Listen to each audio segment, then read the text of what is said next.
looks like a snowman sitting there, you know, in the 5-10 degrees below the pole in the terminator.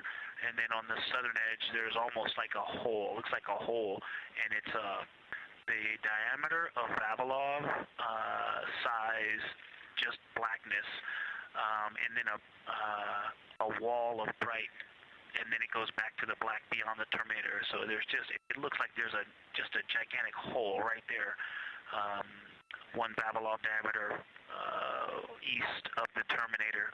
And as you go south, the terminator is not a nice smooth arc. It's just jagged. There's almost a 110-degree turn in the shadow as opposed to the nice smooth arc, again indicating some really interesting variations, and I'm sure we'll get some photos of that.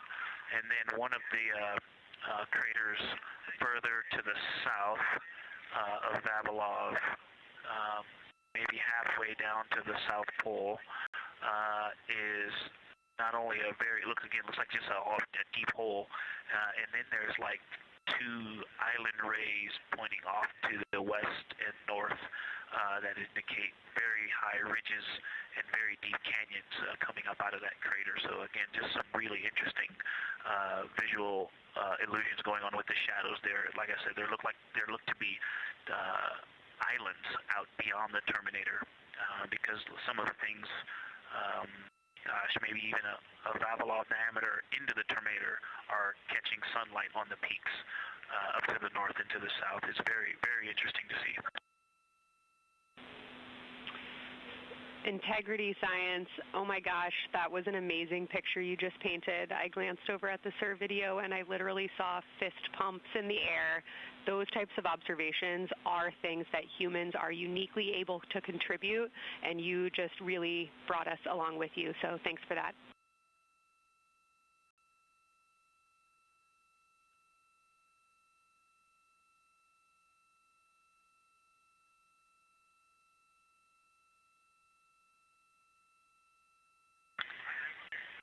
That's awesome, Kelsey.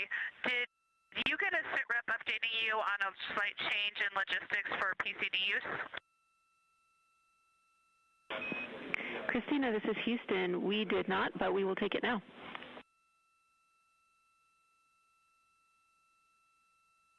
We slightly changed the PCD plan for the window observers. The 2 window observers kept their PCD.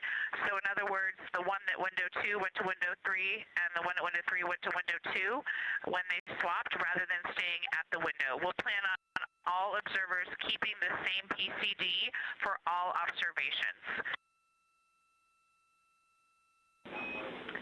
Copy, Christina. That makes sense to us, and good plan. We are coming up here on a cabin and window team swap. Let me know when you're ready for a quick vehicle status.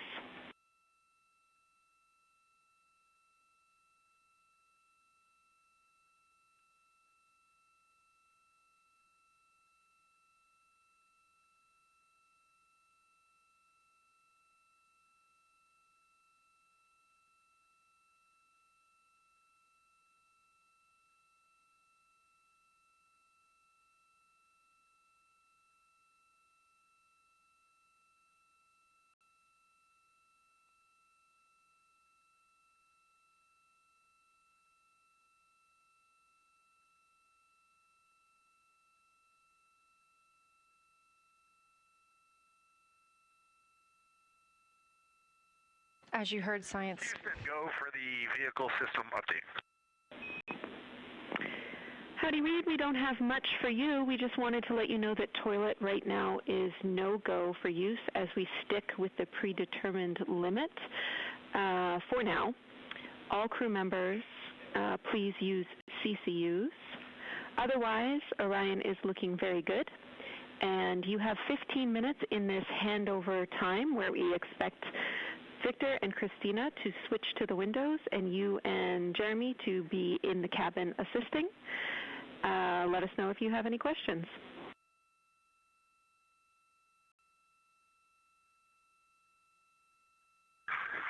No questions at all, and they're in the swap right now. The first thing I'll tell you, I floated up to the docking hatch window and just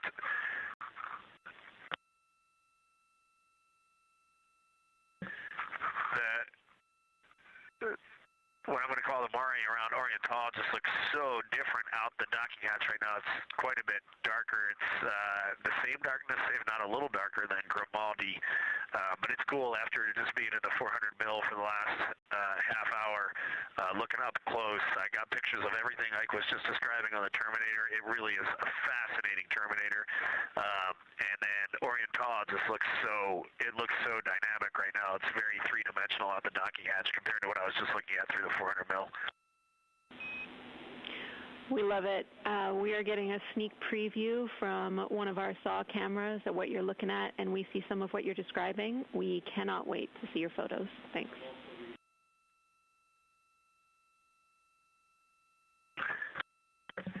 Yeah, Jenny, I wish you had some longer lenses on the solar array so you could see the whole moon, but man, it is, or the up-close moon, not the whole moon, but it is just fascinating here. It's so cool.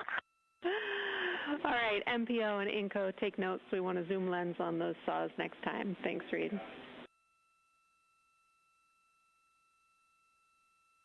Affirmative.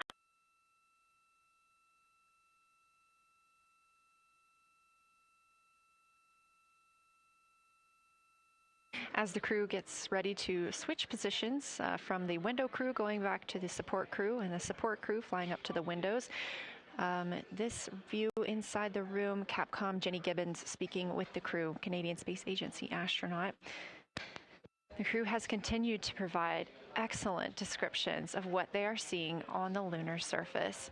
In this picture, or in this live view actually, from Orion and a camera mounted on its solar array wing, if you look at the dark portion on the right side of the screen, those are visible from Earth. That's considered the near side.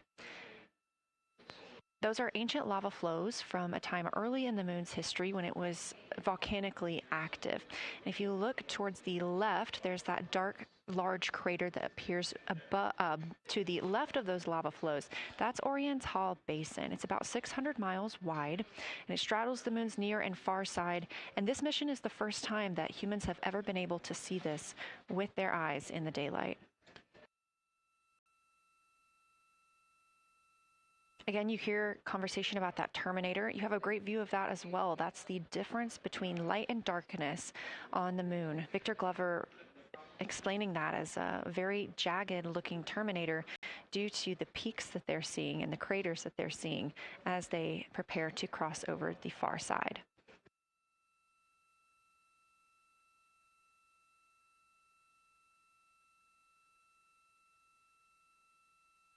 You also heard science officer, the Dr. Kelsey Young, Artemis Science Flight Operations lead, sharing with Victor Glover that his responses are truly something that only human eyes can discern or provide. So we've previously discussed how having humans observing the moon on this mission is being combined with lunar robotic data to help us maximize what we know about the moon. So part of that data comes from the Lunar Reconnaissance Orbiter, or LRO. This orbiter provides the robotic foundation that makes Artemis II lunar science possible. LRO has been orbiting the moon for 17 years, which makes it the longest operated lunar orbiter in history. And it's also the only American spacecraft dedicated specifically to lunar science and exploration. Artemis II lunar observations are designed to complement data like the detailed surface images from LRO. So while LRO provides those detailed high-resolution maps of the moon's surface, the Artemis II crew adds human observations that focus on regional context and relationships between features, giving scientists a larger geologic picture. Now, this combination of robotic and human observations strengthens lunar science.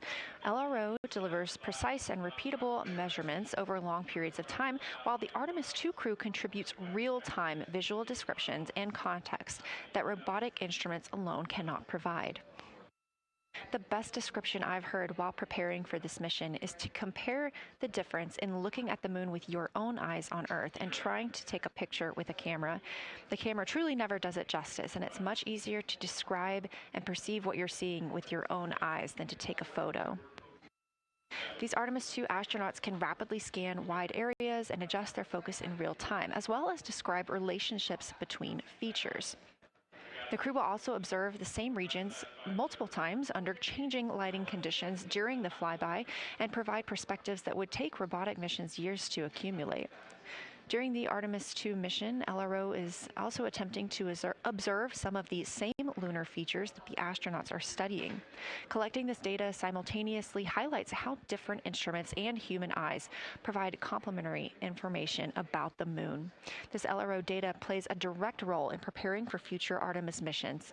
Its measurements of topography, surface temperature, composition, radiation, and lighting conditions are used to assess hazards, identify safe landing sites, and locate potential resources such as water ice near the lunar south pole. This mission, Artemis II, represents the point where years of robotic preparation are paired with human exploration for the first time in the Artemis era. So together, LRO, the Lunar Reconnaissance Orbiter, and Artemis II are demonstrating how NASA moves from mapping the moon robotically to exploring it with humans. We are laying the groundwork for future Artemis missions and sustained lunar operations. A check-in with Orion. We are now 4 days, 21 hours, and 22 minutes into the flight of Artemis II, our crew aboard the Orion spacecraft. We are now 8,153 miles away from the moon, 250,742 miles away from Earth. The spacecraft is traveling at 1,030 miles per hour.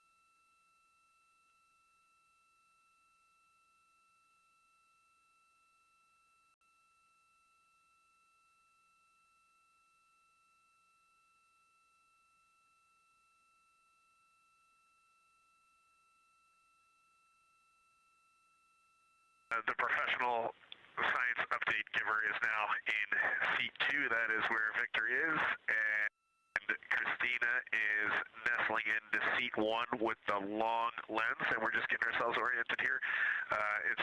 It's a cool view in the cabin. It's actually a cool view to be off the camera now and looking at my crewmates getting up to their observation post and looking in. It's super fun.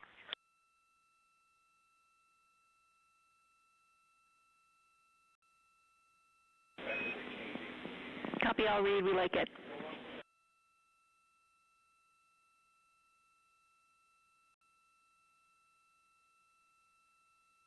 Astronaut and commander of Artemis II, Reed Wiseman, they are now switching positions of the support teams and the observation teams.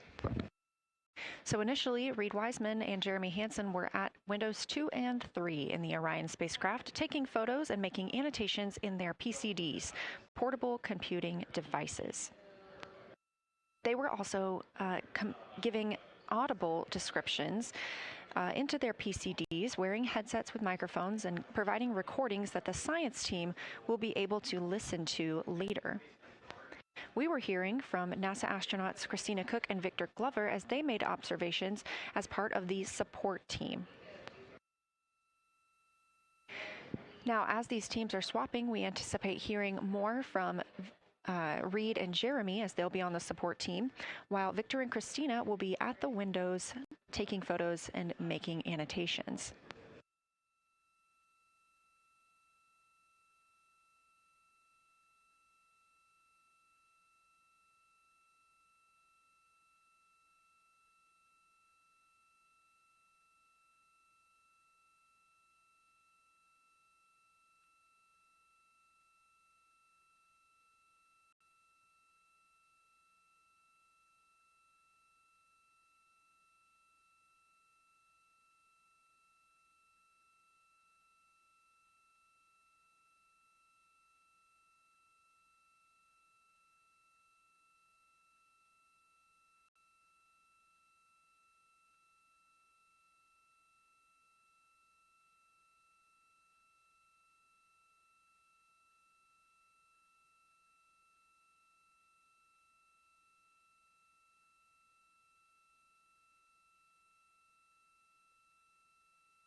they can mark.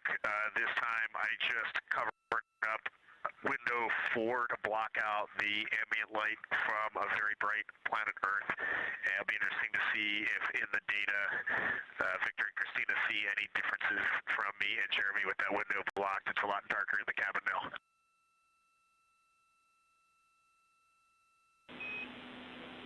Copy, Reed. We're taking note, and we'd be curious too.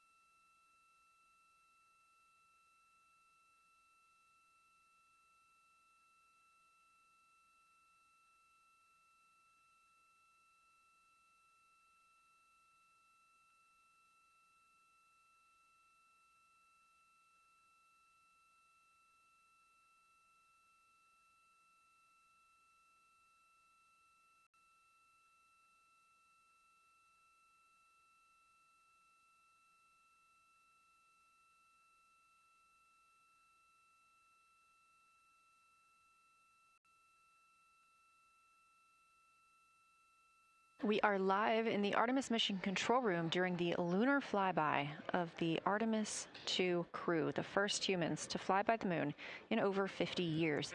Orion launched 4 days, 21 hours, and 30 minutes ago atop the SLS rocket, Space Launch System rocket from Kennedy Space Center in Florida.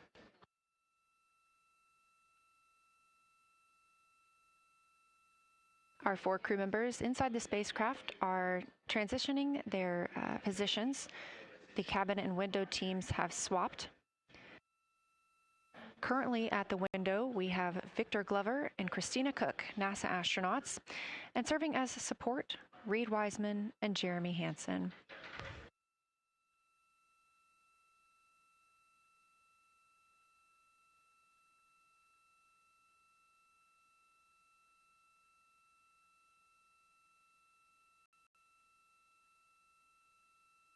For our crews at the window, they are using handheld Nikons with an 80 to 400 millimeter zoom lens. There are also GoPros on each of the solar arrays on Orion, and that's where this view is coming from right now. We have an interior camera of the crew as well, but they have dimmed the cabin lights. They've actually turned off the cabin lights to allow them to better see outside of the spacecraft. This also helps prevent any reflections from lights inside the spacecraft reflecting onto the windows while they are photographing the moon.